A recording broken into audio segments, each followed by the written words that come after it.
Good morning, everyone, and thank you for joining our webinar today. So today's super exciting. We're going to talk about utilizing strong identities for a secure cloud. So we, of course, have YouAttest and we have Claro Enterprise Solutions. We have our special guest, Jairo, as well as a YouAttest customer, Marco, from OpenEnglish. Give me one second. Okay, so Jairo is a cloud solutions architect over at Claro Enterprise Solutions, Marcos, cybersecurity manager from OpenEnglish, and then of course Garrett, who's the CEO over here at YouAttest, who's an identity innovator. The agenda for today. So we're going to talk about the state of the cloud, the hacks, so the fun part. So the cloud is at risk. Why? We're going to talk about the regulations impacting cloud use. So we're going to talk about who gets what, the YouAttest story, and then the fun part, which is the demo. We're going to talk about the services that Claro offers, as well as Q&A at the end. All right, I'm going to pass it over to Garrett, and he's going to talk about the state of the cloud, the hacks. Fantastic. All right. And I'll say I borrowed this slide. This was a great email from SailPoint, one of the leading identity purveyors in the industry. And it comes around like this, like, okay, that is the world. That's where we're at. Okay. Data breaches are expensive. And 84% of our companies said they had this. Okay. Next. Here, look at this slide. I just had some fun and just looked some up.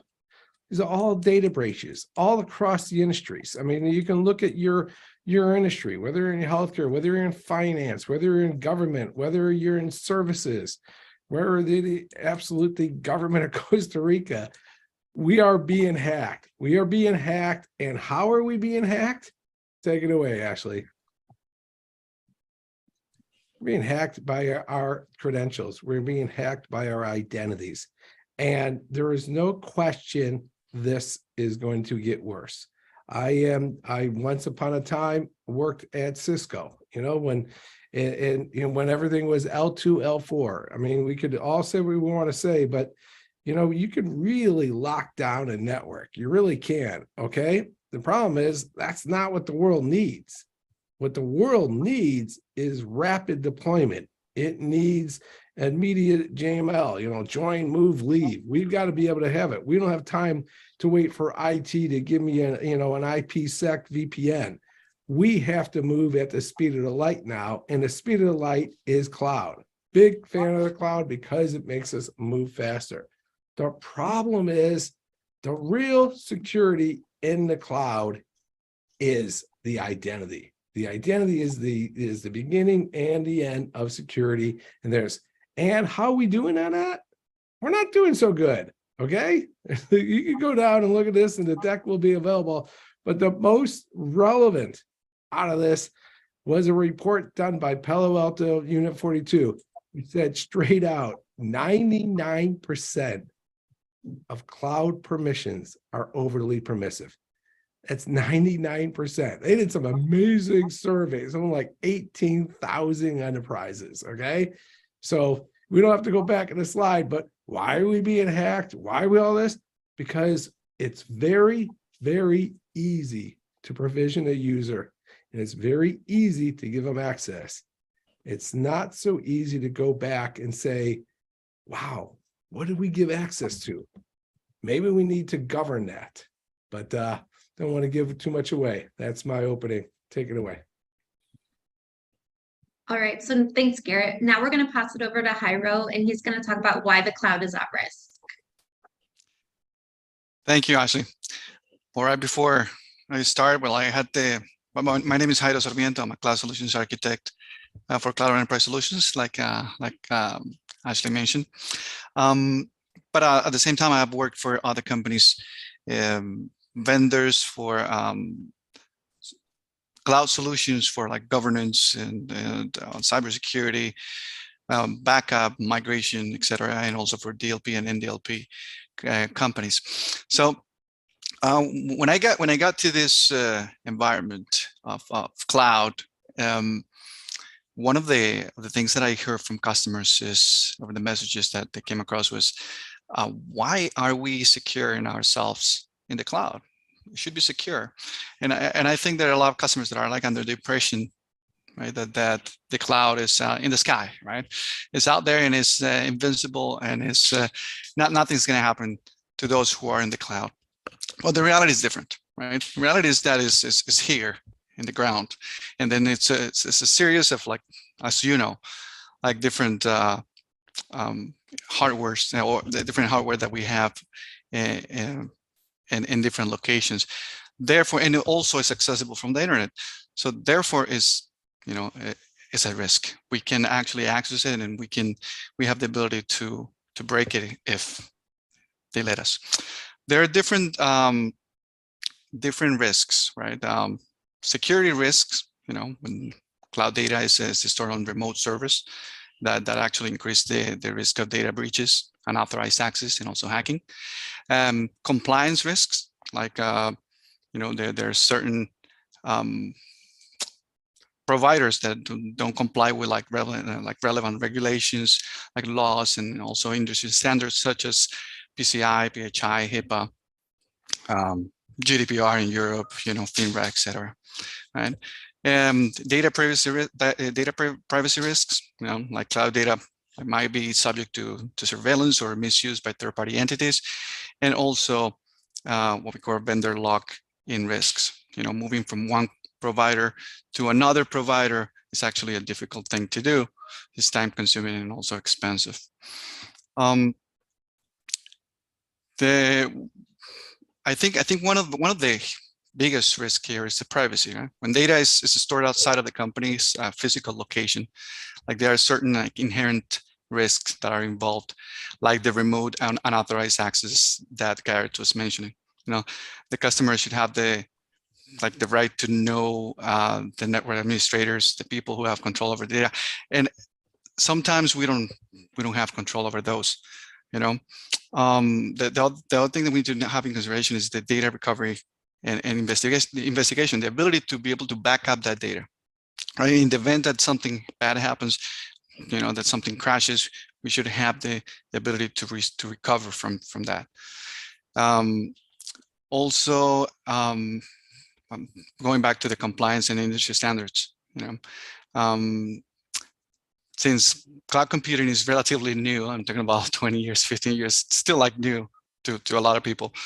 You know, there are different laws, or they're not specific like laws that are covering this technology, you know. So what we need to follow are certain regulations that we have placed, or the government has placed, or, you know, like PCI, PHI, HIPAA, etc. I think that's what I'll cover in the next section, actually. Okay, sorry about that. We're good. Happiness. Yeah, All right. that was a great lead-in. Sorry about that, actually. No worries. So now Garrett's going to talk about what regulations require. Rock and roll. And as Jairo said, I mean, what's going on is the hacks are happening, right? And there are mechanisms to address the hacks.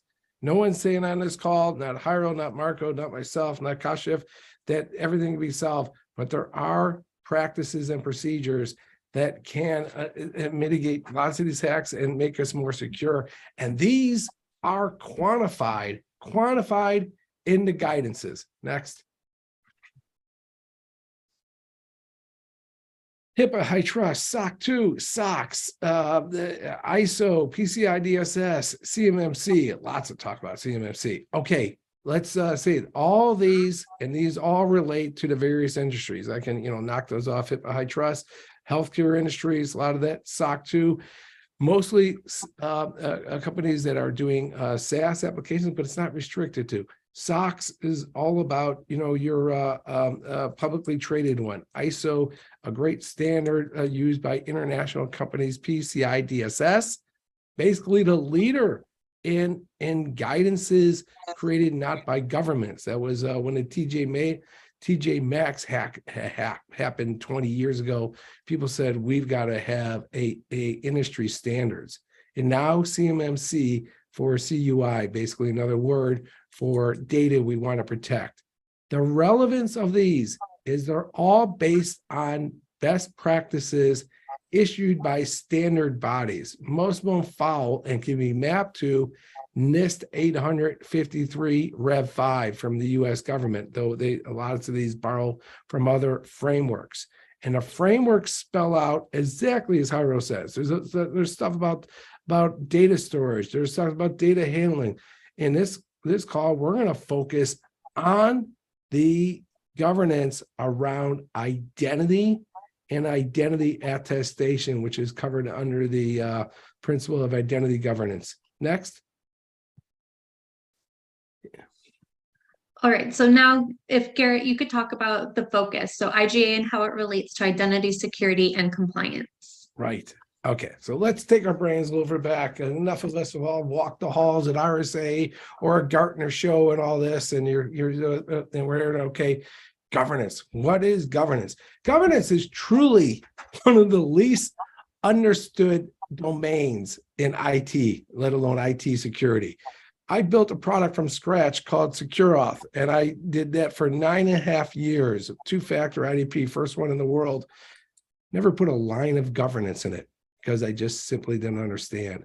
So what is governance? Governance is not saying what you do, it is why you did it and how you do it. And no one better on this than talk about that than Marco later in this webinar. Next.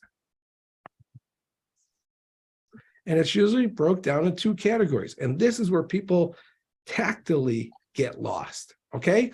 Because they'll say, yeah, I'm doing governance, rock and roll. I got this wonderful tool. And what I'm doing is I got this provisioning, and it also allows my admins to go in and remove users. And it also allows me to change roles. Okay, that's covenant number one.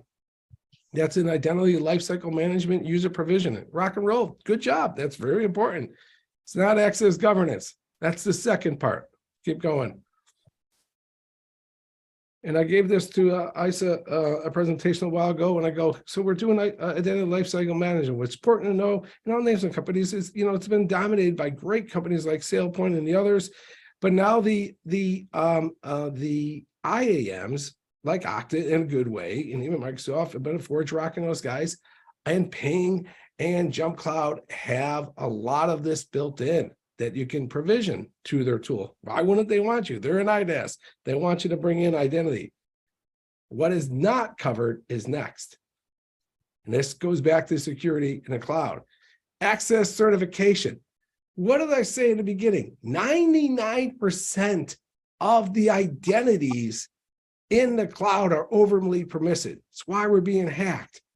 Okay. And does that mean that our tools don't work? No. The identity governance tools are great in the world of lifecycle management. The IAM tools are phenomenal. They can give you SSO into anything now. SAML and OIDC are phenomenal. Okay, that's not the problem. The problem is humans. Humans, someone bothers your help desk and says, I need this user and I need them by 12 o'clock today. That guy gets in there. No one calls up the help desk and says, I need that SaaS license limited. I need that role terminated. That doesn't happen. Your help desk is seen as a way to add. Okay? How do those get checked? How do those get reviewed? That's a process. That's a process we'll talk about on this call. Next. Look at that. All right. So now we'll pass it over to Kashif. So he's going to give a technical overview as to YouAttest, how it can relate to access reviews and how it can benefit. Thanks, Ashley. So when we talk about the identity access review, what do we need to see in an access review? When I say we, I mean the risk managers, the security people, CISOs, or the internal auditors and the reviewers of those identities and roles. What do they need to see in an audit or in an access review campaign? They need to see how they can be able to review the users, their roles, their groups, roles inside the groups and applications, their permissions. How can they certify or revoke those permissions?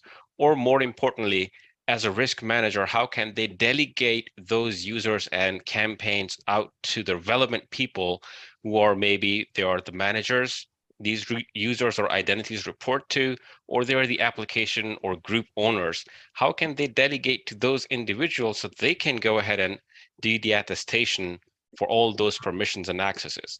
And also at the same time, they should be able to include multiple reviewers. If that's the case within their organization, they should be able to add groups of reviewers, if not individuals. They should be able to get reports, send automated nag emails instead of sending them manually, which is the case today. And they should also be able to see the overall status of the whole campaign. So all these are provided by the YouAttest tool that we provide to the risk managers, and they create evidence by following following the GUI. It's just a step-through process. Next slide, please, Ashley. So it's not something that they need to do manually or compile a report or go through Excel sheets or something like that. It's all through the GUI. It's managed through the GUI. The auditor or internal auditor or the risk manager can decide which campaigns they need to create, be it application review, be it group review, or individual user review.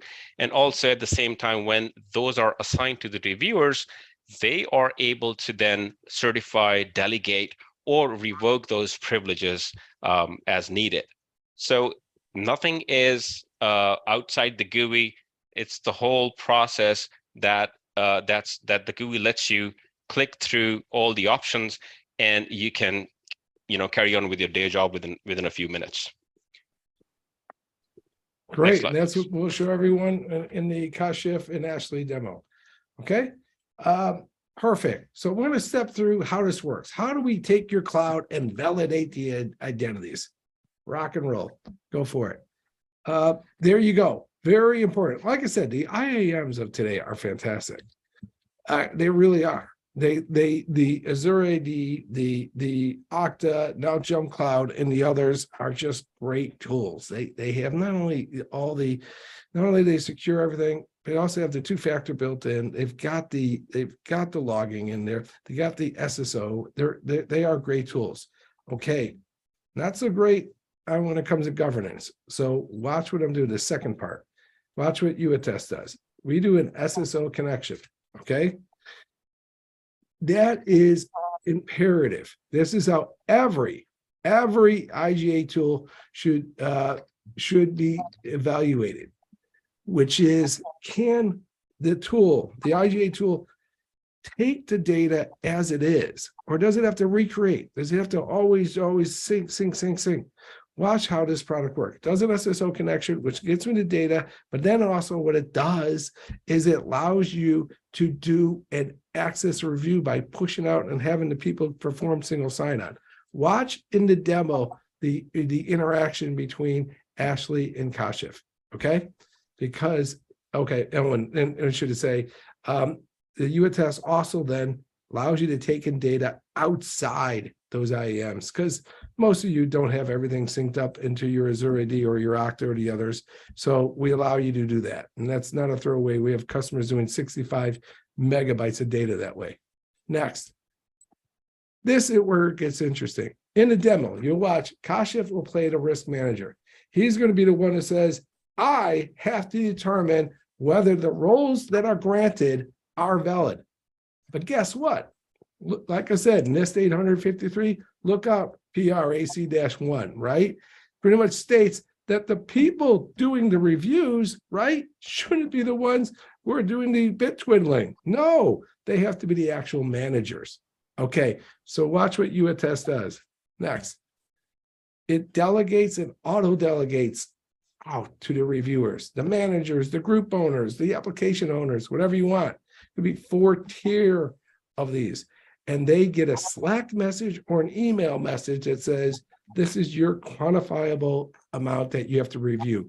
This is what enforces NIST 853 PR AC-6, which is the principle of least privilege. Those users then either certify, revoke, or delegate. Then YouAttest collates it and creates an evidence report. Next. And that's usually in the form of a PDF. We'll show in a demo, and that's the evidence that gets handed over to SOC 2, PCI, all the ones we've been talking about. Okay, that's the evidence that shows all these have been reviewed. These ones have been revoked. This one has been redelegated out to this manager. That's all in a report. All right, enough of me talking. Take it away, Kashif and Ashley, for the demo. Sure thing. I'm going to stop sharing my screen. Thank you. And I'm just going to share mine. All right, so this is the, let me know if you can see it, Ashley, please. Yep, you're good. All right, so this is the YouAttest dashboard. So what Garrett was showing you earlier on the slide was when you have an IAM, these auto audits come in, really handy because now you can run your application audits, group audits, and user audits all through the GUI, and it will automatically fetch the information from your identity store, which may be Okta or Azure, whatever identity store you're using. But when it comes to the point where you have certain resources out of your identity store, how do you audit those? And let's say, for example, you have AWS identities to deal with. So if you have AWS users and you want to review their identities or their access and privileges, all you have to do is export the user report out of that AWS IAM in form of a CSV file, save it on your PC, and then all you have to do is just create a CSV audit within YouAttest and upload that file over here. That will allow you to do the attestation just the way you were doing it for these application or group or user audits, which has been coming from your identity store. So let's see one of those audits that I have created from AWS data. We called it AWS Identity Review. We uploaded the CSV, and this is what we get when it gets populated within the campaign. So you're getting, we can ignore this account. This is the root account, so it's not going to have any managers or any users. But rest of them, these are real users that are also part of your identity store, because the unique identifier in this case, in most of the organizations, is the email ID or the username. So you have these IDs, but you can delegate it out manually to whoever you want. But if you want to run the auto delegation so that it goes out to their relevant managers who they're reporting to, then you see a problem here. We have user manager. It's not available because the file is coming from the AWS IAM, and it does not have that column that shows who's the manager to these IDs. Well, we have a solution for that as well, even though it is not, this resource is out of your IAM or out of your Azure AD, for example, but still we have, or we can provide some automation into that so you don't have to do it manually. We go to these options here. We just click on it could be any identity store. In this case, it's Azure. I'll just go ahead and fetch the Azure data for whatever I don't have here. Either it could be the user status. If you want to fetch that, what's the current status of that user ID within your identity store, or also, or you can get the current manager of that user ID from within your identity store. And once you fetch that, it's going to populate that information in this ongoing user access review. So let's do the pull manager function here. Let's go for that and see what happens. So now it's trying to fetch the information in real time from my Azure AD, which is my identity store for this demo. I'm just going to go ahead and refresh. You see not available here. Let's see what happens upon refresh. Now I have the current managers available to me in this campaign that these users are reporting to. So now it's very easy for me, being a risk manager, to go ahead and assign these users to their relevant managers by just clicking auto delegate. Once you do that, just check this box, perform the auto delegation for all the users, and confirm. Now this banner, the green banner on top, it shows you have delegated out to those users. Upon doing a refresh, you will see this delegation action. It's going to pop up all the information here, and it shows you it's been delegated out to YA manager. This has been delegated out to the reviewer with the email ID and everything. So now Ashley, being one of the reviewers, I'll just let her show her part, what she sees in the inbox, and then how much time does it take her to do the attestations of these users. Ashley, all yours. Perfect. Thank you, Kashif. All right. So Kashif is playing the role of the risk manager, right? So I'm playing the role of a reviewer. So what I'm going to see in my inbox here, all I have to do is click this hyperlink.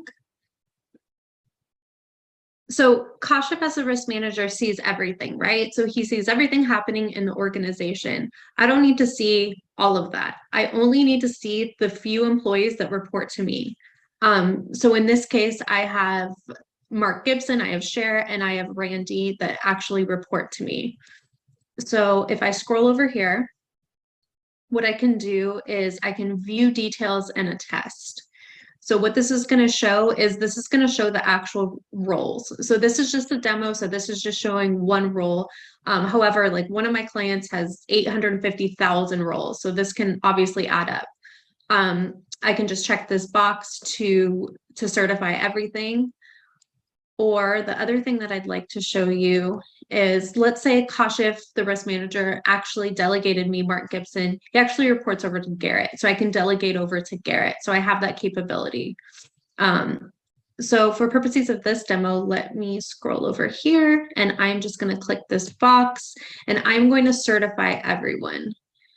So that way you can see what Kashif sees as the risk manager once my job is complete. So just like Kashif saw, that green banner popped up really quick. So I'm done. That's all I have to do. So now Kashif can show you the progress that he sees on his end. Great. Thanks, Ashley. Yes. And so the reviewer part is done. All I have to do now, being the risk manager, I need to see what's the progress on my campaign. So I'll just go ahead and click the refresh once again, and I'll see the results that one of my reviewers has completed the job, and 3 of those users have been attested and their access has been reviewed. But these 3, the rest of the 3, they will get the NAG emails automatically, however you have set them, which you can find out here under email templates. You can set those reminders up and set their frequency as well. When you are done with this audit and it's at 100%, all you have to do is download the report. You can do it either in CSV or a PDF. The PDF version, the more cleaner version, will look something like this. And this is the evidence you can present to your external and internal auditor to see the whole process. It's all timestamped, and it shows you the whole trail, what a risk manager, or what the access review process, and what have they gone through step by step. And that information is what an external auditor is looking for. Ashley, over to you. I'm just going to stop sharing. Perfect. Thank you. All right. Give me one moment. Okay. So now, so you saw Kashif and I do the demo. So now I'm going to transfer it over to Marco. So he's an actual YouAttest customer. So he's going to go over how YouAttest has benefited him. Over to you, Marco. Sounds good. Thank you, Ashley. So hello, everyone. My name is Marco. I'm a cybersecurity specialist with around 10 years of experience, leading different types of projects from cybersecurity assessment and strategy to vulnerability management and even security monitoring operations. I'm currently working as a cybersecurity manager for OpenEnglish, which is an open online English school platform, and that we already have like more than 1 million students enrolled. Okay. And as mentioned before, I just wanted to share a bit of our experience with the product in the last months and how we improve actually our audit requirements in really short time. As mentioned during the webinar, auditing access is not an easy task, right? Usually several teams are sending different information in different formats. We are trying to audit different platforms, share a spreadsheet, tablets, email, Word, PDF. It can be a mess, right? And also can lead to errors. The worst part is the time consumed. It's a very manual process. Sometimes it's a disorganized process, and for sure it wastes a lot of time for several people. And here is why YouAttest is kind of crucial for us today. After a few days using the platform, realize how much it can help us to improve our process almost immediately. In less than an hour, we were able to integrate YouAttest to our IAM platform and start extracting audit data almost in real time for certain users or certain group of platforms or certain group of users. We were able to automate the entire access audit process in a couple of days. And obviously, as you guys were showing before, kept the historic records, kept those PDF that actually were needed from our external audits, right? And the platform is really easy to create campaigns, to delegate and review. And what is really important is the end user experience. As you can saw in the demo, the user experience is really easy. The reviewer only took 5 minutes to understand what they needed to do and how to do it.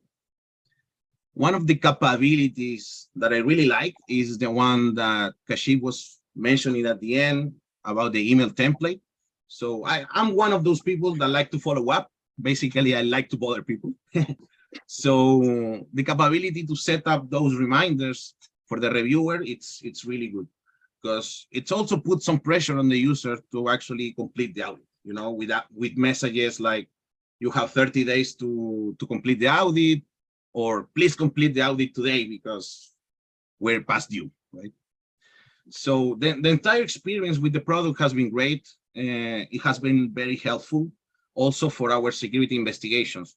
The other day we had a minor incident or a minor security alert where a user was having unauthorized access, right, to certain objects or certain things that he shouldn't have. And basically running an audit for that particular user give us the complete understanding of what the privileges were, who assigned them, and if we're certified by an audit in the last few weeks, right? And obviously we were able to take the corrective measures in just minutes. So that's how YouAttest can help you as well in the security aspects.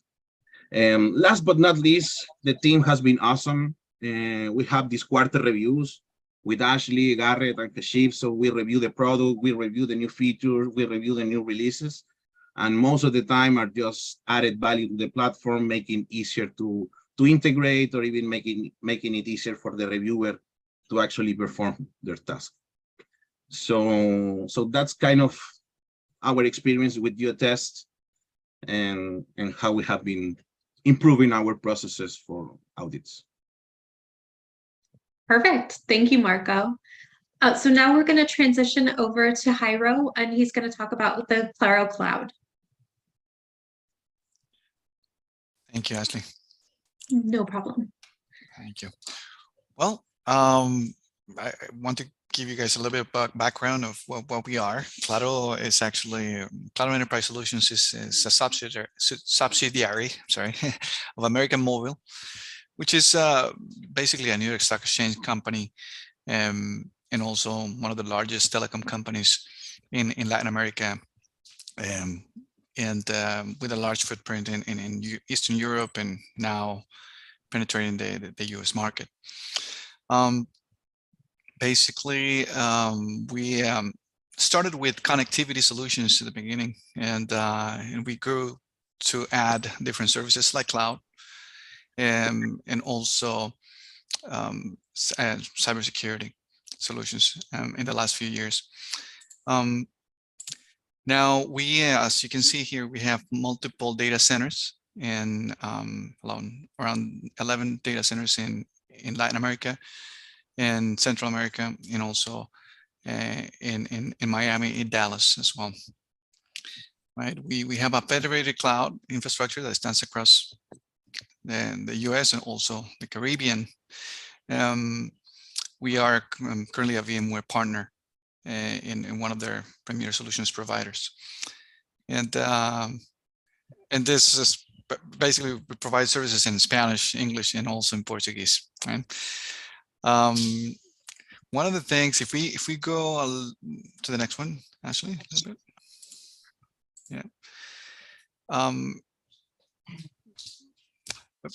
The challenges that we're currently finding with the hyperscalers, you know, in this case AWS and Azure and Google Cloud, are, you know, like you can find them in cost. There are several more times more expensive. There's some like hidden costs that we come to discover when we get the bill, you know, a little bit complex to integrate, but nonetheless, we are not trying to compete with those hyperscalers. What we're trying to do here is to work with them. You know, the better together story is that we're trying to bring in. We're not a competition by any means. We're very in those baby stages. And what we're trying to do is just to offer migration services. Where I'm also offering like different SaaS solutions for backup, for migration, security, and also in a certain way, cloud governance. You know, and the idea is to help those organizations that have like a DevOps team, or maybe you know, a development team that is trying to utilize a more simple to use solution, cloud solution. Somebody that can actually adapt to them in order to fit their processes, right?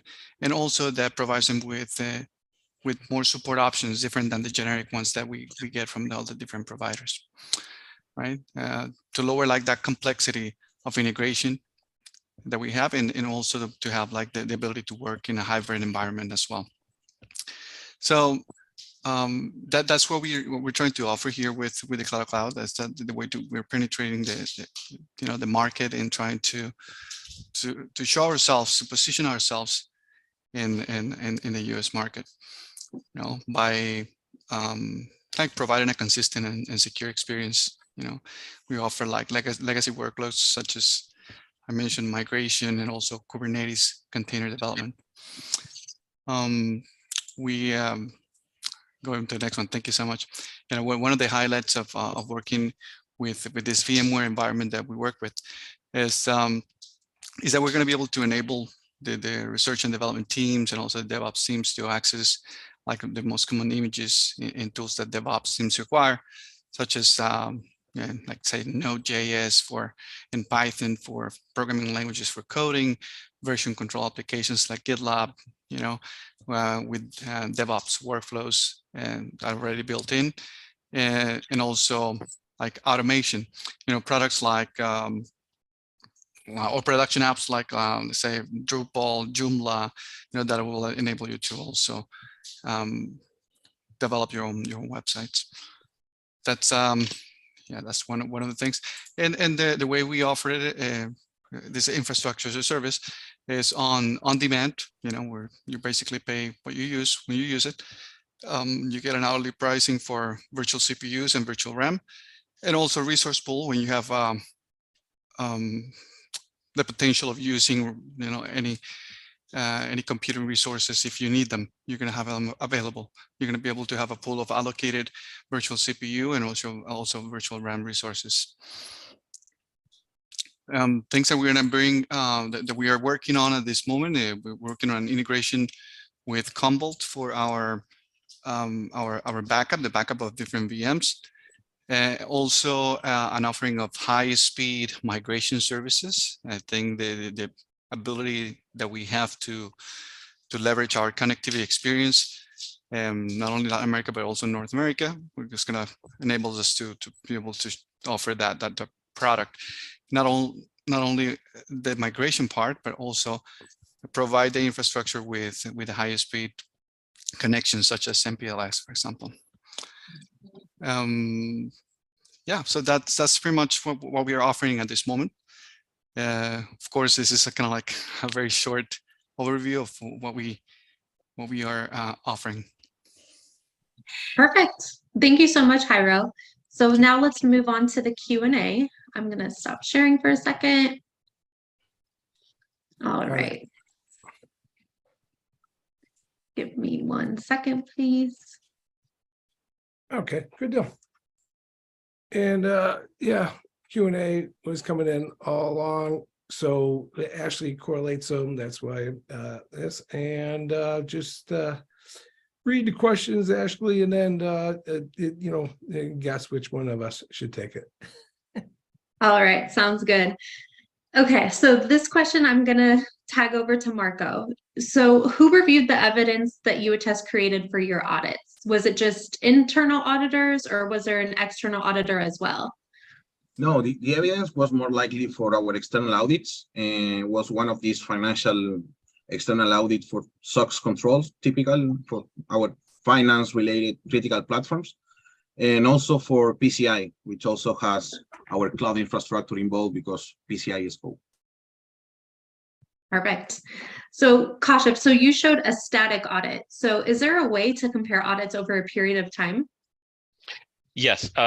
Basically, when you come to the CSV modules, you have we have a feature called state and time, that when you create an audit today and then you create the same audit 90 days after today, you can compare the two audits to see what changes that came during those 90 or 30 days or whatever the period it is, and then it will save you a lot of time. So for example, if you have like 1,000 users in the first audit and now you have to create the same audit 90 days later, all you have to do is just compare the audit with the previous one, and it will allow you to do the attestation only for the changes. Maybe there are only 10. Instead of going through the whole 1,000 users, you will only be going through 10 users. So yes, we can do that. Perfect. Marco, so how often do you over at OpenEnglish, do you conduct your access reviews? So initially, when we started, it was something that we were required to do like quarterly. But as Kashif will mention, the process started to be really smooth with the reviewers. And now we're able to do it almost monthly basis for most of our platforms. There's still some group of users, obviously, that has to review 200 or even 300 users. And so we give them a little bit of more time by monthly, but that's kind of the timelines that we're using today. That's really powerful, Marco. That you're increasing the security posture of the enterprise by more rapidly and more often reviewing the roles and permissions. That's fantastic. That's music. Yeah. Jairo, does Claro conduct a pen test for the cloud? We're currently doing pen testing. Not necessarily know the exact company that actually we is providing it for us, but yeah, we're doing it for the cloud. And as a matter of fact, one of the cybersecurity offerings that we have is in pen testing as well. Yeah. Sounds good. Garrett, I have a question for you. So what are your thoughts for CMMC? Are access reviews required for that? Okay, so we have another hour for my thoughts on CMMC. Okay, no, that's a good thing. CMMC was originally, just to give people a background, originally created by a DoD based on what they asked NIST to do was 800-171, okay? Which is what? Which is an excellent, and that's what the industry all realized, is an excellent framework for the defensing of data. Okay, because CMMC is around CUI, which is an acronym that basically spells it says this data needs to be protected, much like PII and PHI. Okay, there is no question that access reviews are required for 800-171 and thus CMMC. We have a great blog article that we had many CMMC RPs help YouAttest write, and we documented and mapped from the framework from 800-171 to the framework of 853 to the concepts of IGA to YouAttest. If you go on our blog sites, you can go check that out. Okay, and then we actually did a whole PDF and went and numerized out the 800-171. Here is what you need to know about CMMC. It is real. It looks like they're going back to 3 levels of CMMC, which was the original, and it is an excellent guide for excellent framework for defending your data, and it's being utilized by companies outside of DoD and just suppliers. Seeing a lot of call for it in the insurance industry. Okay, perfect. Okay. We have Yes. a few more questions from the audience. How difficult is it to obtain access to the information managed by AWS, Azure, and Google Cloud? Either Garrett or Kaushik, do you want to take that one? Gosh, why don't you take that? Oh, I'm sorry, I was in mute. Ashley, could you please come again? I'm sorry. Sure. How difficult is it to obtain access to the information managed by AWS, Azure, or Google Cloud? No, it's not. It's not about how difficult it is. It's when you are integrated with Azure AD or any IAM. It's coming in in real time. But if, for example, I showed you an example of AWF, if that is not connecting or that's not syncing with your identity store, even then it's not very difficult. All you have to do is export the user information onto a CSV file, and you will have access to all the user and group information in there. Once you have it uploaded in YouAttest, you can run those audits just like you are running those with the applications that are integrated with your identity store. Awesome. Garrett, I have a question for you. For review of access in the tools listed, it listed delegate, but it does require that the delegatee be a manager and not one of the bit twiddlers. I'm glad it's someone called me on my usage of words. Gosh, why don't you help me this out? Maybe I won't use that word again.